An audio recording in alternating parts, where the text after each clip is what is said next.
เรียบร้อยอันนี้เป็นขนมนี่คือส่วนแบบใดก็ทั้งตัวเอาไปว่าไปช่วยเหลือแล้วแต่บอจิตเนาะเพราะว่าบอจิตได้เดินทางไปตลอดก็เลยว่าอยากให้บอจิตเอาไปคักเนาะเอาไปมอบให้แน่เพราะว่าบอจิตเป็นสะพานบุญให้เพราะว่าขนมก็อาศัยไปว่าวิทบาทเนาะกับวิทบาทเน่แล้วก็อาศัยขึ้นบ้านเน่เนาะแล้วก็มาโฮมไว้แล้วก็เห็ดเป็นโถงไว้แบบซี่แล้วก็เลยมีโอกาสก็เลยว่าโทรหาบอจิตเนาะให้เป็นมาเอามันบ่ร้ายบ่หน่อยกันแต่ว่าสำนีกันเป็นสะพานบุญให้ไปเพิ่นเอาไปแจกจ่ายเพราะว่าเพิ่นออกไปช่วยเหลือคนตลอดทางครูบาเองก็บ่มีโอกาสบ่มีเวลาที่จะได้ไปสั่นๆก็เลยอาศัยบ่จิตเป็นสะพานบุญให้เนาะบ่หน่อยบ่ร้ายกันญาติโยมผู้ได้เห็นก็อนุโมทนาธุนำกันเด้อเอาบุญกุศลนำกันเนาะอันนี้ก็คือของได้มาจากญาติโยมได้มาให้มาแล้วแล้วก็มาแบ่งปันให้คนทุกอย่างหรือว่าคนโอกาสกว่าเนาะช่วยเหลือกันได้ตามที่ตามกำลังศรัทธาของเฮาเนาะอันนี้ก็คือของครูบาเล็กๆน้อยๆเนาะโดยปริญญาโยมไปได้บุญ2ต่ออันนี้ก็ให้ทั้งไม่เท่าคูณเพิ่นนี่เนาะให้ทั้งไม่เท่าคูณเพิ่นส่วนไม่เท่าคูณเพิ่นได้พี่น้องเด้อ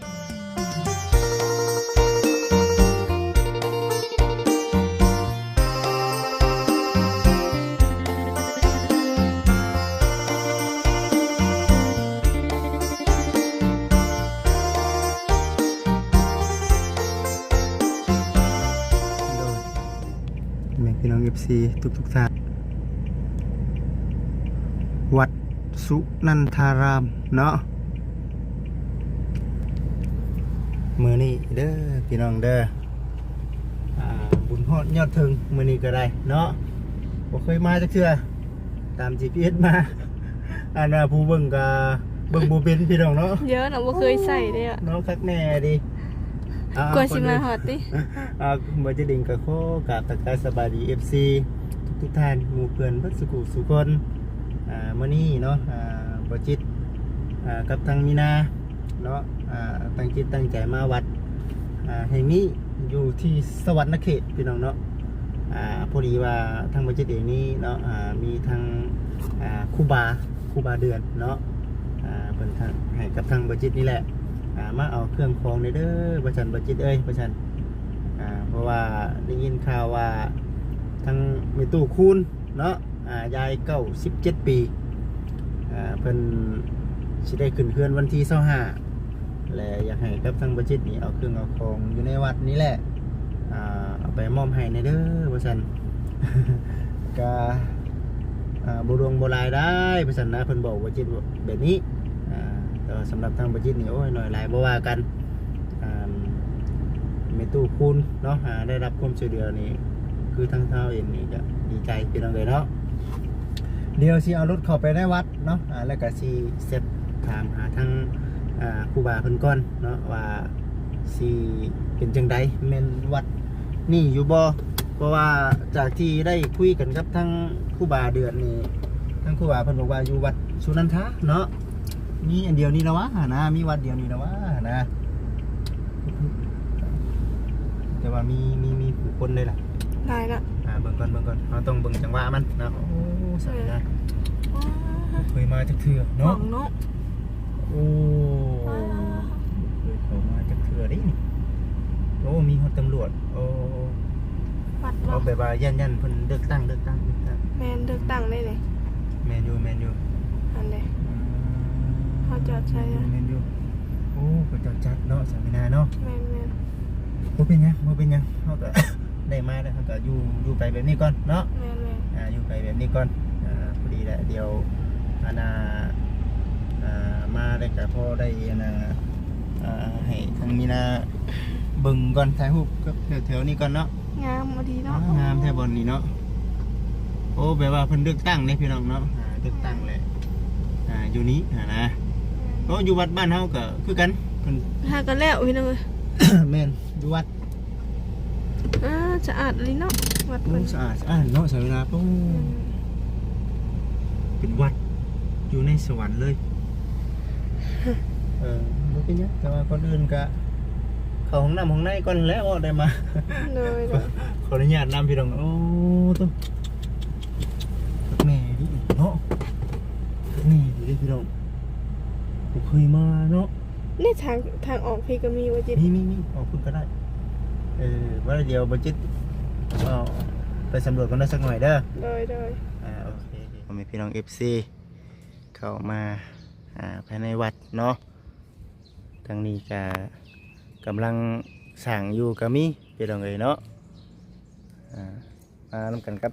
ทางมีนาน้ำแน่เนาะทางมีนาสบายดีสบายดี เพิ่นเห็นเฮาก่อนได้นี่เพิ่นเห็นเฮาก่อน ผู้ว่าบ่ ผู้ว่าทั้งผู้ว่าเพิ่นเห็นเฮาก่อนมาแบบ วัดใหญ่เนาะ แม่นมาแบบซุ่มๆเนาะ แม่น มาแบบซุ่มๆได้นี่ เพิ่นยังบ่ทันได้แล้วเนาะอันนั้นตังน่ะติดตัง ไปเรื่อยเนาะ แม่น เดี๋ยวทางผู้ว่าเพิ่นเอาเลยเนาะ ปุ่นก็แม่นเนาะทางออก มีทางออกปุ่นก็ได้นี่ก็ทางออกสามห้องนะ โดยทางผู้ว่าเพิ่นเนาะการเด้อ มีเอง โดย คำนำสู่สุ่มๆมาเนาะ มาแบบซุ่มๆเลยผู้ว่าว้ายว่า มั่วๆมา วัด วัดสุนัน วัดสุนันทาเนาะทางครูบาเพิ่นจะเคยสดช่วยเนาะสมทบ สมทบมาสายเอง กับทางเรือนไม่เถาคูนเนาะเดี๋ยวว่าสดช่วยเดี๋ยวทางไม่เถาคูนเพิ่นนั่นแหละมื้อนี้ก็ทางครูบาเพิ่นบอกว่าเป็นไปได้ก็ครูบามา มาเอาเครื่องเล็กๆน้อยๆสินะไปสวยเอาไปแบบว่า เป็นสะพานบุญให้เนครูบาบ่ได้มีโอกาสที่จะได้ไปหาเพิ่นพอเห็นคลิปเพิ่นไปบริจาคเครื่องไปช่วยเหลือคนโดยโอกาสสันซ่าบอกซะเนาะว่าสิกายก็คือคนถูกยากแต่ว่าทางครูบานี่มีเครื่องเล็กๆน้อยๆอยู่แต่ว่าแต่บ่ได้ไปโดยตัวเองเนาะเป็นต้นก็คือขนมเนาะขึ้นบ้านมาไว้แล้วก็โฮมไว้ไปเฮือนบุญเฮือนหยังมาแล้วก็โฮมไว้เนาะแล้วบัดนี้ก็เลยให้ทางเบาจิตเพิ่นนี่เป็นสะพานบุญให้เพราะว่าเพิ่นออกสายตลอดว่าซั่นซะ ไปแล้วเนาะ เพิ่นไปตลอดเอามาให้เพิ่นให้มอบให้เพิ่นไปบริจาคให้ตามแต่สมควรเพิ่นว่าซั่นซะโอ้เพิ่นไปตลอดเนาะข้าเจ้าใส่ครูบาได้ไปก็มันก็ยากหาโอกาสหาเวลายากเนาะก็เลยว่าอยากให้ทางบ่จิตเพิ่นนี่เป็นสะพานบุญให้ไปช่วยบริจาคให้ไปช่วยแจกให้เนาะแต่ว่าขนมก็บ่ได้หลายเพราะว่าเฮาก็อาศัยนำสถานญาติโยมที่ออกบิณฑบาตแต่ละมื้อแน่แล้วก็อาศัยขึ้นเฮือนบุญเนาะเฮือนงานต่างๆว่าซั่นซะที่ญาติโยมได้มามนต์เฮาที่ญาติโยมได้มามนต์แล้วก็เก็บไว้แล้วก็เดี๋ยวนี้ก็แพ็คเป็นถุงแล้วแพ็คเป็นถุงแล้วก็เตรียมไว้ให้เพิ่นแพ็คเป็นถุงแล้วสิเตรียมให้เพิ่นนะก็บ่น้อยบ่หลายแต่ว่าก็คือเป็นน้ำใจของครูบาอยากช่วยว่าซั่นๆบ่น้อยหลายก็ หน่อยได้เพราะว่าการพี่น้อง บ่ เนาะ ได้ช่วยกันเล็กๆน้อยๆซะเนาะ วันนี้ฮะก็ตั้งจิตตั้งใจมากดีนะพี่น้องวันนี้เนาะทางไหนก็ทางตัวแบบคือไปเอา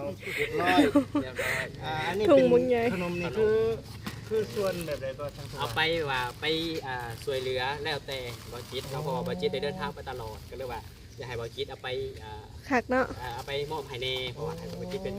สะพานบุญให้เพราะว่าขนมก็อาศัยไปว่าวิทบาทเนาะกับวิทบาทแน่แล้วก็อาศัยขึ้นบ้านแน่เนาะแล้วก็มาโฮมไว้แล้วก็เห็ดเป็นโถงไว้แบบซี่แล้วก็เลยพอดีมีโอกาสก็เลยว่าโทรหาเบาจิตเนาะให้เป็นมาเอามันบ่ร้ายบ่หน่อยกันแต่ว่าสามีก็อยากให้เป็นสะพานบุญให้เอาไปเพิ่นเอาไปแจกจ่ายเพราะว่าเพิ่นออกไปช่วยเหลือคนตลอดทางครูบาเองก็บ่มีโอกาสบ่มีเวลาที่จะได้ไปสั่นๆก็เลยอาศัยเบาจิตเป็นสะพานบุญให้เนาะบ่หน่อยบ่ร้ายกันญาติโยมผู้ได้เห็นก็อนุโมทนาถูกนำกันเด้อเอาบุญกุศลนำกันเนาะอันนี้ก็คือของได้มาจากญาติโยมได้มาให้มาแล้วแล้วก็มาแบ่งปันให้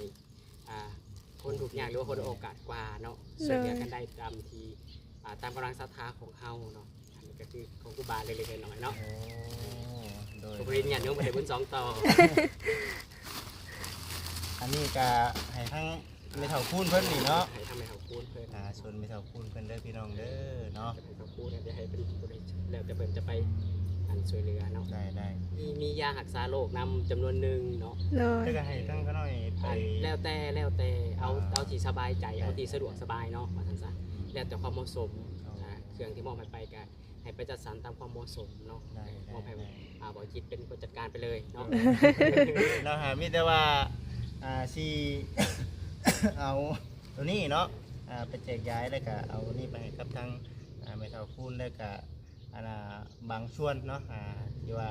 คือทางผู้ว่าเพิ่นว่าอันใดเหมาะสมก็จัดแจงไปตามทางผู้ว่าเพิ่นบอกเนาะอันนี้ก็ถือว่าโอ้เนาะได้มาฮอดแล้วพี่น้องเอ้ยมีแต่สิเอาเครื่องเอาของนี่แหละเอาไปมอบให้กับทางครอบครัวผู้ที่ได้โอกาสเอาไปตลอดอยู่แล้วเนาะผู้ว่า เพราะว่าเห็นอันบ่จิตไปหลายๆครอบครัวว่าสาธีที่ได้โอกาสก็เลยว่ามีโอกาสได้ช่วยเหลือกันตามกำลังสัก โดยคือสิตามนั่นแหละค่ะจังได๋ก็โอ้ขอบคุณทางครูบาหลายๆเนาะ การขอบใจคือการเนาะที่เพิ่นเป็นสะพานบุญให้กันก็ดีใจเนาะที่ได้ร่วมเพิ่น โดยคือสิประมาณนี้จ้ะพี่น้องเอ้ยโอเคใช่มีนะ พี่น้องเลยเนาะ โอก ำลัง เค สิเดินทางเมื่อบัดนี้ กำลังสิเดินทางเลยพี่น้องเอ้ยบัดนี้เนาะ เอาทั้งพี่เลยได้บ่ ได้ปึ๊บโอเคใช่พี่น้องเอ้ยเนาะบัดที่นี่ก็ได้เดินทางกลับได้บัดนี้ก็ได้ มีหลายอย่างหลายแนวเด้อพี่น้องเด้อเนาะมีหลายอย่างหลายแนวที่ว่าทางครูบาเพิ่นให้มาเอานี้เนาะพี่น้องเนาะแล้วก็เอาไปแจกให้กับผู้ทุกข์ผู้ยากเนาะบ่ได้ว่าแต่ให้กับทางแม่เฒ่าคุณผู้เดียวเด้เนาะสามีนาเนาะ โดย แล้วก็มีประเภทพวกคือพวกยาน้ำพร้อมเด้อเนาะพวกคือพวกยาพอได้จัดแจงอีกนี่ก็ได้เนาะมันมียาดีไข้ยาดีไอถ้าเกิดจัดแจงใส่แล้วก็เป็นถุงขนมนี่ทั้งครูบาเพิ่นก็ว่าไปนิมนต์มันไป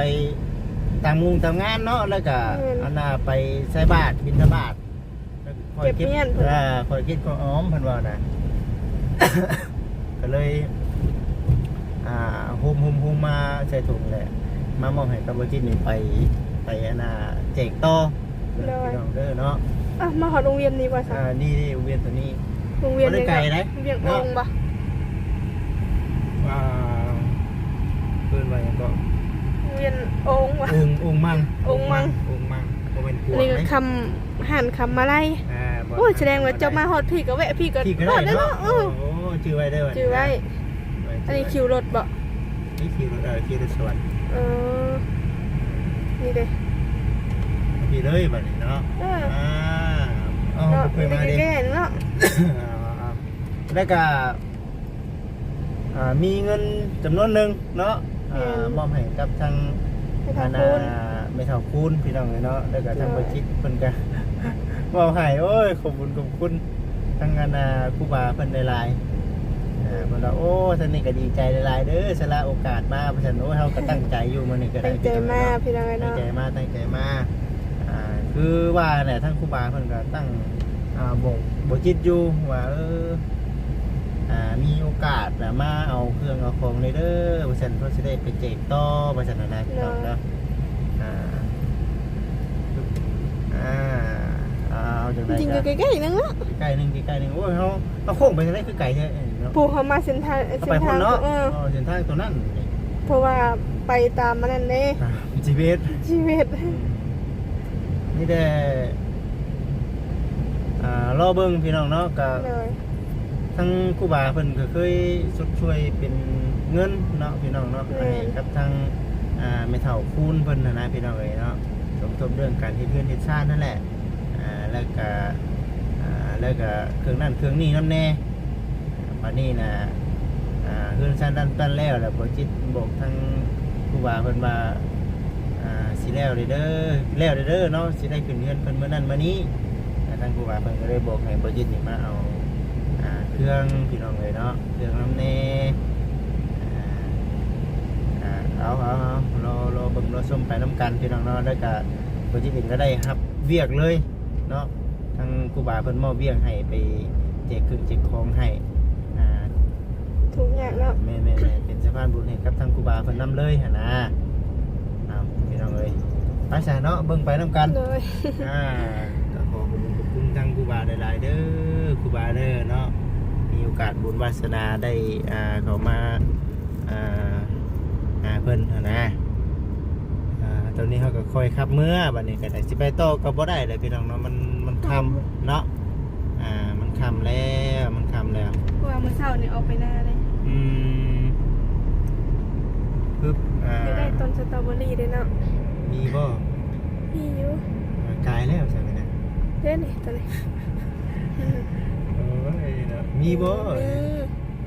บ่มีข่อยก็อยากได้ดอกไม้อยู่บ่แซนซื้อให้เมียละงามโพด จังหวะแท้นะเห็นบ่เสียนเพิ่นได้แต่อยากได้น้ำเพิ่นก็ได้เนาะ นี่เห็นบ่นี่ มีบ่สิมีบ่ นี่โอ้งามแท้ ปึ๊บอยากลงเลยได้ข่อย ไปได้อันหนึ่งเด้อพี่น้องเด้อฮะมีบ่เฮ้ยเอาต้นเลย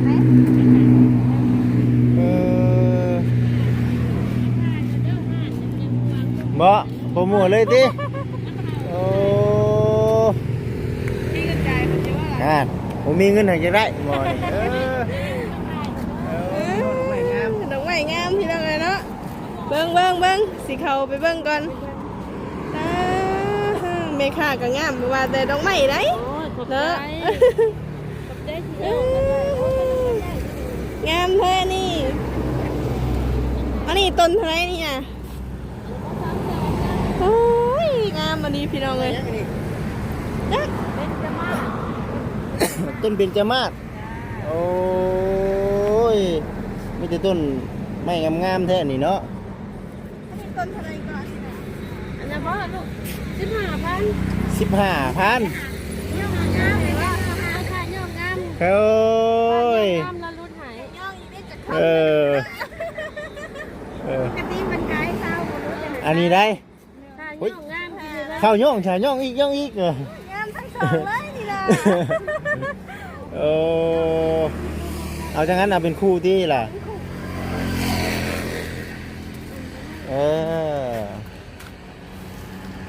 เอาฮะเยอะพ่อกับติดนี่นะเพิ่นนี่แหละเห็นได้ชาไปบอกให้อยากได้เนาะมันอันนั้นบ่นี่นะมันเกิดมันไม่ยังกับดอกคอนไก่ ดอกหอนไก่มันใหญ่ชำนี่บ่แม่มันแดวแล้วมันตายแล้วมันก็มีอยู่บ่แม่มีในมันมีในในมันลงมาในมันลงเนาะเอาตัวนี้แหละเอาแม่พอแล้วอันนี้มันแบบได้จะขายไปได้นี่นะ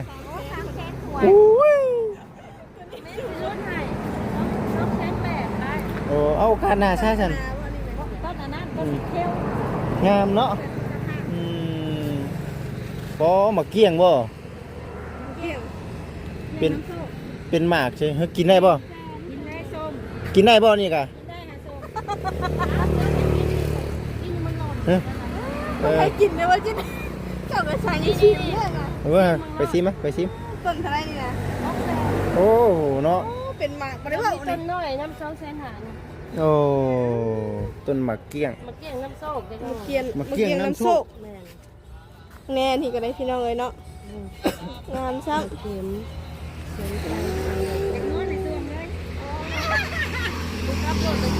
เป็นอะไรอ้าวมันบ่แม่นมะเกียงที่ว่าเฮานั่นเด้นี่มะเกียงแบบมะเกียงโซเนาะน้ำโซแม่นเกียงจะหวานจังนี่มะเกียงแบบเนาะปลูกกันมีสุกมีหนักเกียงหวานกับมีเป็นต้นคักซ้ำนี่แหละซ้ำนี่แหละเนาะเลย150,000เนาะ150,000บ่อันนี้ดอกกุหลาบบ่กุหลาบพี่น้องเนาะขอเด้อนี่เด้อมาเกี้ยงนี่เด้อเป็นหยัง โอ้ยชิมปันนี่เลยชิมทำนี่เลยยังเป็นให้เอาเลยได้เนาะมะม่วงแม่ก็มีนะมะม่วงแล้วกันเนาะเป็นหมากแล้วได้นี่พี่น้องเนาะปลูกใส่ก็ได้กินโลดนี่แน่ตาสะออน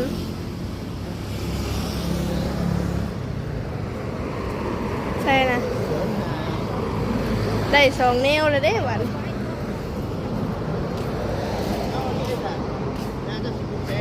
ใช่นะกระทังเท่าไรนะ30เอาแบบใดเอาแบบใดจะสิเอาแบบใดเอาแบบใหญ่บ่ตัวใหญ่นี่เท่าไรก็30โอเคเอาตัวใหญ่แหละมันจังไปปลูกอะไรมันอันนั้นเลยแม่นเอาจัก4 2 นี่ตัวนี้ก็เอาตัวน้อยนี้ นี่เนาะ ตัวนี้เท่าไหร่ค่ะ ตัวน้อย10,000 โอเคเอา2อัน ได้30ประกัน เมาเลยนี่เนาะ แสน พ พอดีสั่ง60 70 80 ข่อยต้องเติมเท่าไหร่บัดนี้ ถึง30 เติม30เนาะ แม่น โอเคเมาหันเดียวอะ โดยมาชื่อหันนี่เด้อไม่ค่าก็งามแล้วก็ดอกไม้ก็งามน้ำ ไปตัดแต่งเครื่องเจ้าผมไป โอ้ยค่ะ งามเนาะงามโอเคไปเนาะไปสาวพี่น้องโอเคขอบใจหลายๆเด้อโดยเอาสาวเด้อพ่อแม่พี่น้องเอฟซีทุกการโอ้ยมีแต่เครื่องมีแต่งามๆทั้งนั้นเลยดอกไม้เรานี่เนาะดอกไม้ก็งามๆเลยพี่น้องเลยเนาะไปก็จะให้เจ้ากินน้ำบ่ที่กินน้ำบ่สุดยอดบ่ลมนะไม่ให้ลมกินยิ้มนึงเด้อทำไมกินลายยิ้มมาเกี้ยงน้ำซุปเชิบลองเบิ่งฮึบโอ้เปรี้ยวได้พี่น้องเนาะเปรี้ยวจี๊ดแห้งดีอ๋อไปแล้วเนี่ยโอ้ย ว่าชมใจอยากได้ดอกไม้เลย โอ้งามเลย งามปะ งาม เมื่อในกับขโมในดอกไม้ได้ค่อย เห็นรถใครปลูก งาม นี่ซี่ให้ FC เพิ่นเบิ่งนี่ ไหนพี่น้องเลย เอาได้เงินก่อนพี่น้องเนาะตัวนี้ได้เงินก่อน นี่ค่อยอยากได้สีชมพูนี่สีขาวเนี่ยโทสีขาวเนี่ยเท่าไหร่ ขาวนี่พี่น้องโอ้คืองามแท้เนาะ อ้าวงามเลยเธอสวยมากเลยอ่ะชื่อให้เนี่ยอ๋อย โอ้ พวง นี่ก็ยังเซนเท่าไหร่ก็ ชงเซนผู้ เซน6เซน7เซน8 พอดีชงเซนนะ เนาะ เนี่ยไฟเขียวพอดีด้วยนะแลนด้วยชิงก็ไม่ได้ไปดอก ไปอยู่ฟัน ทันบ่1 2 3 13 นาที 11ไว้อย่าดีเนาะ ไว้ แป๊บเดียวนึง ไปเขียวไว้ โอ้5 นาทีครึ่งทางวะ 3 2 1พอดี พอดีเลยไฟเหลง พอดี พี่น้องคือว่าเบิดเท่านี้เนาะสามีนาเนาะก็สิประมาณนี้แหละก็สิได้จบคลิปก่อน โดย มีแต่ว่าเครื่องของนี่ก็เป็นบางส่วนเด้อพี่น้องเด้อเนาะของทางไม่เท่าคูณก็ได้ก็สิได้เอาไปมอบให้เราทางเบิ่ง เพิ่นว่าแยกเอาเนาะแบ่งเอาเพิ่นว่าแบ่งเอา แบ่ง เพราะว่ายังสิไปครอบครัวอื่นๆอยู่เนาะ แม่นทางผู้ว่าเพิ่นคือว่าเนี่ยก็ว่าเพิ่นไปบิณฑบาตเนาะออกตนญาติโยม แม่น เพิ่นเอาให้เพิ่นก็สิโฮมๆแบบนี้นะกินบ่ไหว โฮมไว้ แม่นกินบ่ไหวเพิ่นก็สิได้เก็บไว้มีผู้ใดมาขอเพิ่นก็ให้แต่ว่าอันนี้สงสัยสิหลายเนาะ หลาย แล้วเพิ่นก็เลยให้ทางบ่จิตนี่ต่อเลยหั่นนะพี่น้องเอ้ยเนาะเอาคือสิประมาณนี้แหละฉันจะได้จบคลิปก่อนเด้อพี่น้องเด้อเนาะจังได๋ก็ขอขอบคุณทางครูบาหลายๆให้กับทางบ่จิตเองเป็นสะพานบุญให้ขอให้อยู่ดีมีแฮงเด้อครูบาเด้อเนาะเป็นภูมิใจให้กับทุกผู้ยากเนาะอยู่วัดอยู่บ้านก็สิว่าจังได๋ล่ะเฮาเว้าญาติโยมเนาะ ถึงญาติโยมเพิ่นศรัทธา โด เนาะ ย พัฒนาวัดว่ากรุงเมืองเดือมไปเมื่อหน้าเนาะ สำหรับคลิปนี้เด้อพี่น้องเด้อเนาะ MC อยู่ดี สบายดี สบายดี พี่น้องเลยเนาะบ๊ายบาย